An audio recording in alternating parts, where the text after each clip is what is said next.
As you can see, the video didn't actually record my sound, so I'm trying to lip sync myself. Last time I told you to ask you to implement this Ionic here, as you see on the screen right now, into a template. And it was into the specific Ionic template there. Right now we're just going to try to use the Ionic's own grid, and we're going to primarily be using the home.html and the home.css. So make sure that you're in the correct folder, as you can see down here. I'm right now in the Ionic grid. You might be in the Ionic web if you followed the videos last time. Make sure you're in the correct one. And then we're going to boot up the Ionic by typing Ionic serve, so we can actually see this one.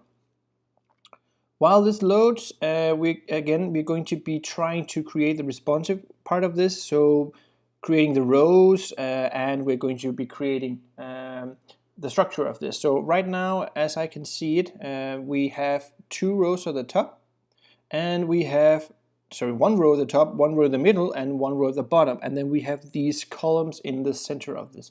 And this is what we're going to try to recreate by using the Ionic.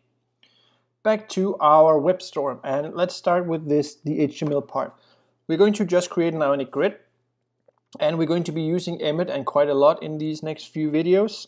So just create your Ionic grid, so we're ready to use that.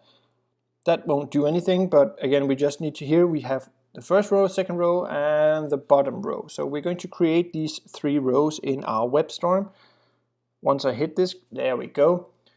And so Ionic dash, and if we scroll, come on myself, write it, yeah, we go, Ionic dash row, and we want 3 of those, so we're going to use the multiple sign. So it prints out 3 of those, and the first one we just want it to be, we want to create a column in that one as well, like this, if I can do it correctly. Come on, you crazy red-shirted man. There we go. And in this one we're just going to write the title, which is Ionic, I can't really remember, Ionic Technologies, I think it is. And there we go. And we're going to do the same one in the footer here. So create the Ionic columns, put in footer, and totally winning.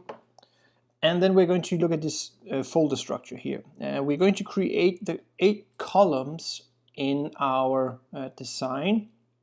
In our web storm in a little while, let's just count them, click the crazy tab, come on, yeah, we go. And back to WebStorm. So we're going to actually here create the 8 columns. So ion dash column times 8. Yeah, we don't need any more mouse movement. Let's go. And ion dash column times 8, and totally golden. And we need to punch in a value between all of these columns, of course. And again, I'm just showing here, if you were thinking how do I actually revert it back? Once I click tab after the Emmet process, we could actually just revert to the Emmet thing instead. So tab and then command Z to go back, and here I'm just adding text to it by using the curly brackets. So instead of us having to write text 8 times, we're just making the system do it for us. So this is kind of what we need in this part for the HTML, and it's going to be like really pretty, and it's a purple color, but I'll show you later why. Yours is probably black, but that's kind of what we need to know for now with the HTML. And in the next videos we're going to be looking into CSS.